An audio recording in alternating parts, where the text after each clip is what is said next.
Bapatla to Vizianagaram. Sir బాపట్లలో election టైముల్లో చాలామంది ఆఫీసర్లు ఎలక్షన్ కమిషన్ పక్కన పెట్టింది. దాదాపు 8 మందిని, 9 మందిని పక్కన పెట్టింది. కానీ వకుల్ జిందాల్ గారు గాని, మల్లికా గార్గ్ గాని ఏ మాత్రం టచ్ చేయకుండా వర్క్ చేయించారు.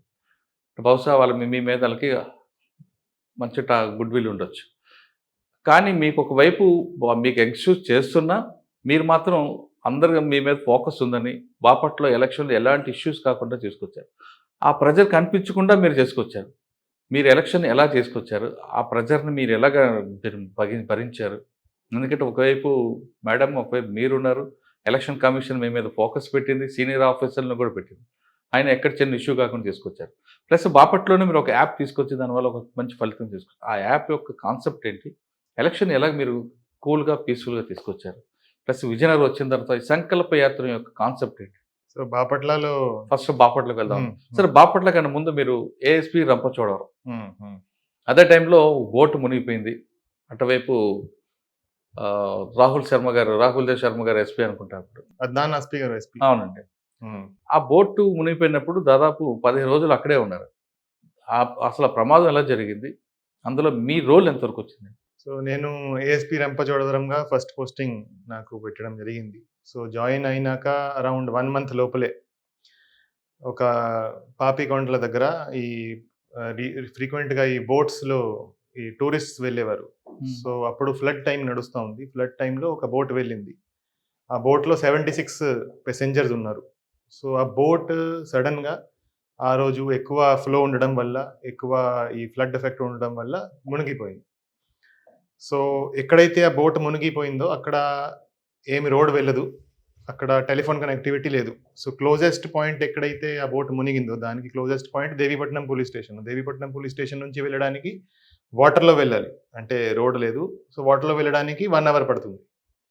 So with the flow 1 hour పడుతుంది. అగెయిన్స్ట్ ద ఫ్లో 1.5 అవర్ పడుతుంది.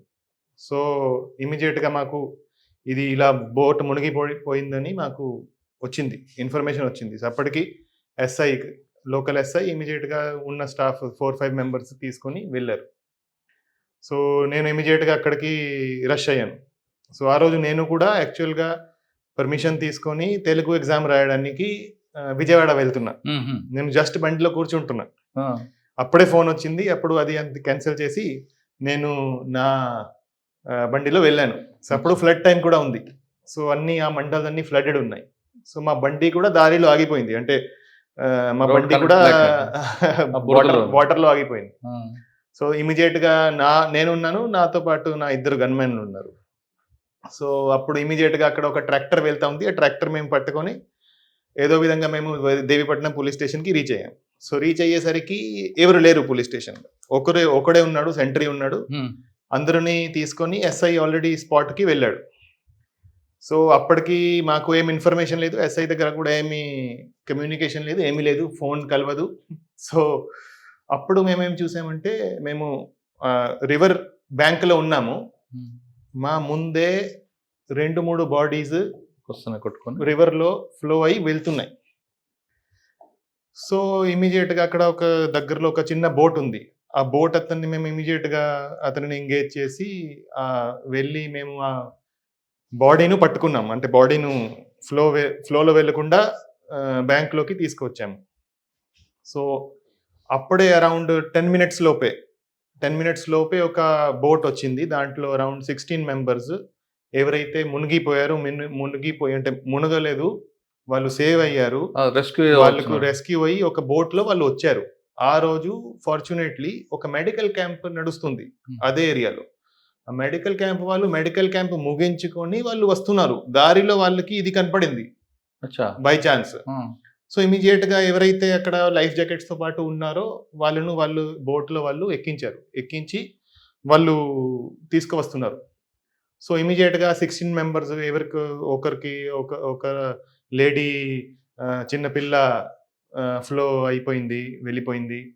కొంతమంది భార్యాభర్తలు వెళ్ళిపోయారు. కొంతమంది ఈ పేరెంట్స్ వెళ్ళిపోయారు. అట్లా అందరూ ఒక షాక్ సిచ్యువేషన్‌లో చాలా చాలా బాధలో ఉన్నారు. వాళ్ళకి కొన్ని ఇంజరీస్ కూడా ఉన్నాయి.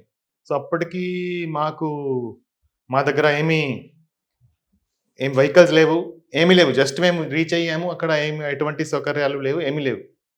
సో, వాళ్ళని ఇమ్మీడియేట్‌గా హాస్పిటల్‌కి పంపించాలి. సో, హాస్పిటల్‌కి పంపడానికి కూడా అక్కడ అంబులెన్స్ రాలేరు. బికాజ్ ఫ్లడ్ ఉంది. సో, ఇమ్మీడియేట్‌గా మేము కొన్ని ట్రాక్టర్స్ ఏర్పాటు చేసి వాళ్ళను ట్రాక్టర్స్‌లో పెట్టి రంపచోడవరం ఏరియా హాస్పిటల్‌కి పంపించాము. తర్వాత ఇది ఇమ్మీడియేట్‌గా సీనియర్ ఆఫీసర్స్‌కి చెప్పడం జరిగింది. సో, సీనియర్ ఆఫీసర్స్‌కి చెప్పడం జరిగింది. సీనియర్ ఆఫీసర్‌కి చెప్పినాక అప్పుడు కొంత ఫోర్స్ వచ్చింది, కొంత హెల్ప్ వచ్చింది. తర్వాత వన్ బై వన్ అందరూ రావడం స్టార్ట్ అయ్యారు. సో, స్టార్టింగ్‌లో నేను, నా గన్‌మెన్‌లు ఇద్దరు ఎవరైతే దేవీపట్నం పోలీస్ స్టేషన్‌లో ఉన్నారో వాళ్ళే ఉన్నాము. సో, కొన్ని బాడీస్ మాకు ఫ్లో అయ్యి వస్తే మేము వాళ్ళని బ్యాంక్‌కి తీసుకొచ్చి వాళ్ళను మేమే లిఫ్ట్ చేసి, ఈవెన్ నేను కూడా లిఫ్ట్ చేసి వాళ్ళని తీసుకొచ్చి వాళ్ళని అక్కడ పోలీస్ స్టేషన్ దగ్గర పెట్టడం జరిగింది. సో, అట్లా స్టార్ట్ అయింది. దాని తర్వాత ఆ రెస్క్యూ ఆపరేషన్ అరౌండ్ 40 డేస్ నడిచింది. సో, అంటే బోట్ బయటికి వచ్చే వరకు 40 డేస్ మేము ఆ రెస్క్యూ ఆపరేషన్ నడిపించాము. సో, ప్రతిరోజు మేము అరౌండ్ 4 గంటలకి లేసి మార్నింగ్ వెళ్ళేవాళ్ళము. అక్కడ వెళ్ళి బేస్ ఎస్టాబ్లిష్ చేసేవాళ్ళము. అక్కడ ఒక ఇసుక దిబ్బ ఉంది. ఆ ఇసుక దిబ్బ పక్కనే మునిగింది. సో, ఆ ఇసుక దిబ్బ మీద వెళ్ళి ఒక టవర్ ఏర్పాటు చేయడం, communication tower. So that wireless communication కోసం. దాని తర్వాత అక్కడ అంత ఫోర్స్ తీసుకువెళ్ళడం, 2 బోట్లు పెద్ద బోట్లు ఫిల్ చేసి ఫోర్స్ తీసుకెళ్ళడం, అక్కడ రెస్క్యూ ఆపరేషన్ చేయడము.